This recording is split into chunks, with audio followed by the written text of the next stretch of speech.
आओ कहानी सुने। जय श्री राधे। आज मैं आपको गुरुवार की व्रत कथा सुनाऊंगा। उससे पहले अगर आपने हमारा चैनल सब्सक्राइब नहीं किया है तो उसे सब्सक्राइब कर देना और बेल आइकन को प्रेस कर देना ताकि हमारी न्यू वीडियो की नोटिफिकेशन आपको मिलती रहे। चलो तो अब मैं आपको कहानी सुनाता हूँ। प्राचीन समय की बात है। एक नगर में एक बड़ा व्यापारी रहता था। वह जहाजों में माल लदा कर दूसरे देशों में भेजता था। वह जिस प्रकार अधिक धन कमाता था उसी प्रकार दिल खोलकर दान करता था, परंतु उसकी पत्नी अत्यंत कंजूस थी। वह किसी को एक दमड़ी भी नहीं देती थी। एक बार सेठ जब दूसरे देश व्यापार करने गया तो पीछे से बृहस्पति देव ने साधु के भेष में उसकी पत्नी से भिक्षा मांगी। व्यापारी की पत्नी बृहस्पति देव से बोली, हे साधु महाराज, मैं इस दान व पुण्य से तंग आ गई हूँ। आप कोई ऐसा उपाय बताए जिससे मेरा सारा धन नष्ट हो जाए, मैं आराम से रह सकूँ। मैं यह धन लूटता हुआ नहीं देख सकती। बृहस्पति देव ने कहा, हे देवी, तुम बड़ी ही विचित्र हो। संतान और धन कोई खुशी होता है। अगर अधिक धन है तो इसे शुभ कार्यों में लगाओ।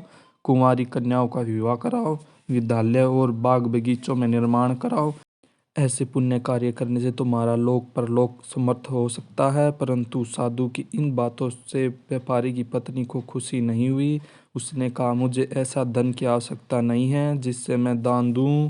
तब बृहस्पति देव बोले, यदि तुम्हारी ऐसी इच्छा है तो तुम एक उपाय करना। 7 बृहस्पतिवार घर को गोबर से लीपना, अपने केशों को पीली मिट्टी से धोना, केशों को धोते समय स्नान करना, व्यापारी के हजामत बनाने को कहना और भोजन में मांस मदिरा खाना, कपड़े अपने घर में धोना। ऐसा करने से तुम्हारा सारा धन नष्ट हो जाएगा। इतना कहकर बृहस्पति देव अंतर ध्यान हो गए। व्यापारी की पत्नी ने बृहस्पति देव के कहे अनुसार 7 बृहस्पतिवार वैसे ही करने का निर्णय लिया। केवल 3 बृहस्पतिवार बीते थे कि उसकी सारी धन संपत्ति नष्ट हो गई और वह परलोक सिधार गई। जब व्यापारी वापस आया तो उसने देखा कि उसका सब कुछ नष्ट हो चुका है। उस व्यापारी ने अपनी पुत्री को सांत्वना दी और दूसरे नगर में जाकर बस गया। वहाँ जंगल में लकड़ी काट कर लाता और शहर में बेचता। इस तरह वह अपना जीवन व्यतीत करने लगा। एक दिन उसकी पुत्री ने दही खाने की इच्छा प्रकट की, लेकिन व्यापारी के पास दही खरीदने के पैसे नहीं थे। वह अपनी पुत्री को आश्वासन देकर जंगल में लकड़ी काटने चला गया। वह एक वृक्ष के नीचे बैठ अपनी पूर्व दिशा पर विचार करने रोने लगा। उस दिन बृहस्पतिवार था। तभी वहाँ बृहस्पति देव साधु के रूप में सेठ के पास आए और बोले, हे मनुष्य, तुम इस जंगल में किस चिंता में बैठे हैं?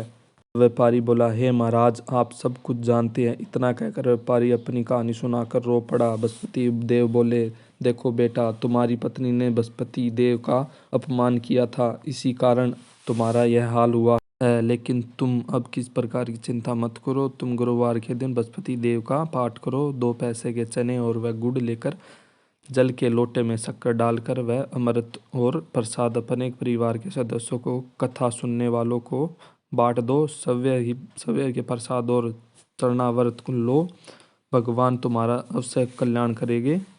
साधु की बात सुनकर व्यापारी बोला, महाराज, मुझे तो इतना भी नहीं बचता कि मैं अपनी पुत्री को दही लाकर दे सकूं। इस पर साधु जी बोले, तुम लकड़ियां शहर में बेचने जाना।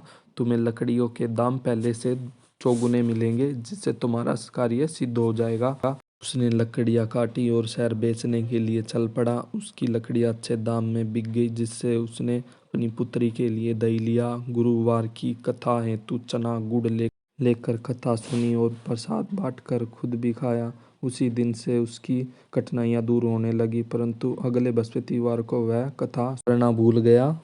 अगले दिन वहाँ के राजा ने एक बड़े यज्ञ का आयोजन कर पूरे नगर को लोगों के लिए भोजन का आयोजन किया। राजा की आज्ञा अनुसार पूरा नगर राजा के महल में भोजन करने गया। व्यापारी व उसकी पुत्री समय से लेट पहुंचे। अंत उन दोनों को राजा ने महल में ले जाकर भोजन कराया। जब वह दोनों लौट कर आने लगे तो रानी ने देखा कि खुट्टी पे टंगा उसका हार गायब है। रानी को व्यापारी व उसकी पुत्री पर शक हुआ कि इन्होंने ही मेरा हार चोरी किया है। राजा की आज्ञा से उन दोनों को कारावास की कैद कर दी गई। कैद में पड़कर दोनों अत्यंत दुखी हुए। वह दोनों ने बृहस्पति देव का स्मरण किया। बृहस्पति देव ने प्रकट होकर व्यापारी को उसकी भूल का आभास कराया और उन्हें सलाह दी कि गुरुवार के दिन कैद खाने के दरवाजे पर तुम्हें 2 पैसे मिलेंगे, उन्हें तुम चना और मूंग का मंगवाकर विधि पूर्वक बृहस्पति देव का पूजन करना, तुम्हारे सब दुख दूर हो जाएंगे। बृहस्पतिवार को कैद खाने के द्वार पर उन्हें 2 पैसे मिले। बाहर सड़क पर एक स्त्री जा रही थी। व्यापारी ने उसे बुलाकर गुड़ और चने लाने की कहा।